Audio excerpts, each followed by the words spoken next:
dead rats, litter on streets, litter in parks, and litter in alleys. That's what many areas in Liverpool look like. To change this, the City Council has launched a £6 million project. Mike Brown, Chief Officer of Liverpool Street Scene, explains how litter and rats became such a big problem. Going back into the 1800s, when people lived in terrace houses, they had an open fire and they used to dispose of their waste, usually into the open fire, then into an ash can. That changed in the early 1990s, and what we failed to do was provide the provision for them to dispose of their waste properly. So now we need to correct that. And to correct it, we're looking at introducing on-street communal bins. Right now, about 60,000 properties in Liverpool get waste collection from alleys. And many of these are too small for wheelie bins.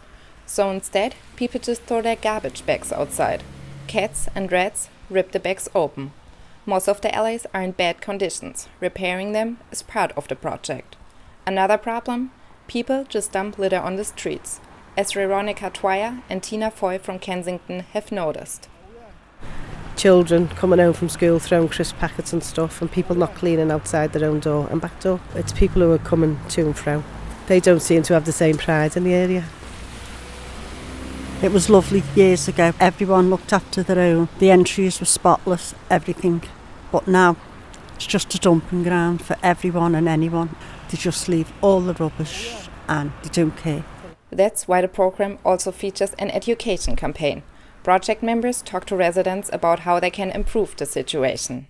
So we're looking at everything from being able to face-to-face public meetings, people working on the doorsteps, a number of language translators for us, trying to find the community groups and the local associations, even going down to reaching some of the schools where the children can educate the parents.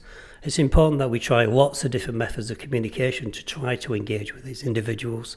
The street cleaning teams work in different areas for the next 3 years, starting in County and Enfield.